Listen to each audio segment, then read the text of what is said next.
When it comes to the Second Amendment, there's a large population of this country that is very confused on why it was written. Much of the population of this country would like to just do away with the Second Amendment altogether, which is one of the most dangerous things you could do to a free country. So what we're going to take a look at is we're going to take a look at the 5 reasons our forefathers put in the Second Amendment to make sure that you and I can still enjoy the same liberties that they dreamed of and they built this country on. These aren't just a list of things that I think the Second Amendment was written for. These are things the Second Amendment was literally written for. Number 1, it was written to guarantee that the state's militia power of the people was made to balance the military powers of the federal government. James Madison put it like this: the greatest danger to liberty is from large armies, and prevent the necessity of them with a good standing militia of the people themselves.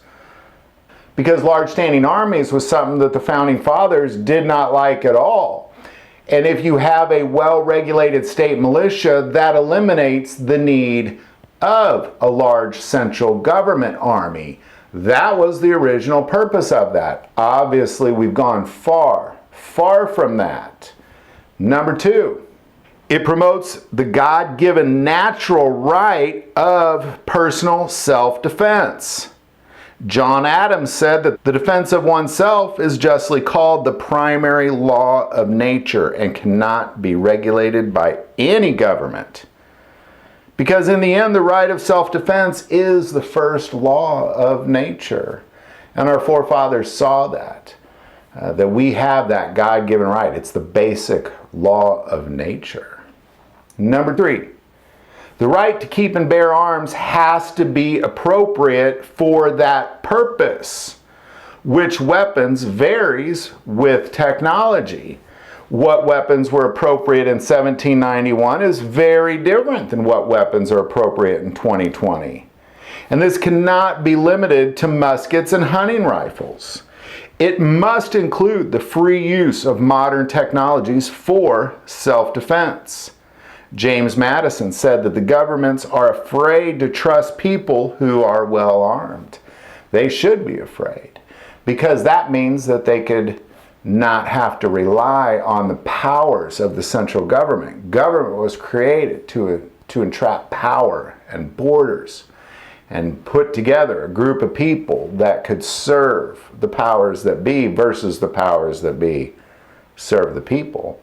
And the only way you could possibly do it is to have technology equivalent to the central government's military, which of course, again, we are far from. We have slipped far from that.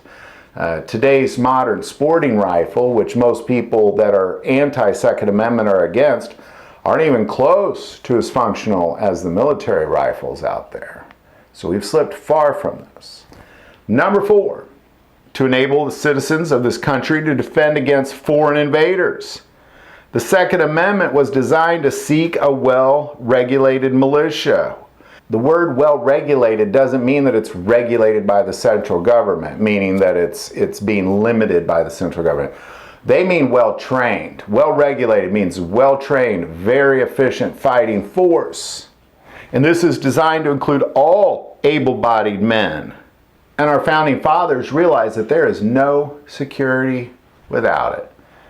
Finally, number 5, to defend against domestic tyrants. Again, in order to do this, you need equivalent technology and training in weapons and in numbers, which is something that this country is completely strayed away from. So in all reality, the Second Amendment has already been tremendously limited to what it is our forefathers originally designed it to be. These 5 things is the reason why the Second Amendment was written. These aren't just what I think that should be written for. It has nothing to do with muskets or deer hunting. It has everything to do with our natural rights of self-defense. There's no need for a large standing military if the state's well-regulated militias are ready.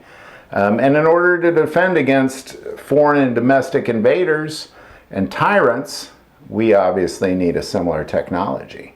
All these things have slipped way past what they're supposed to be. So if your goal is to limit the Second Amendment, it's already pretty darn limited as it is. It needs to go the other direction. Any thoughts on any of that? Put in the comments below. If you like this video, click like and subscribe. Feel called to support this channel with Patreon, that link is also below. But the most important part of this channel is we take prayer requests, so please don't ever hesitate to send that in. Thank you for watching this episode of God, Family, and Guns. And as always, love God, love your family, and love guns.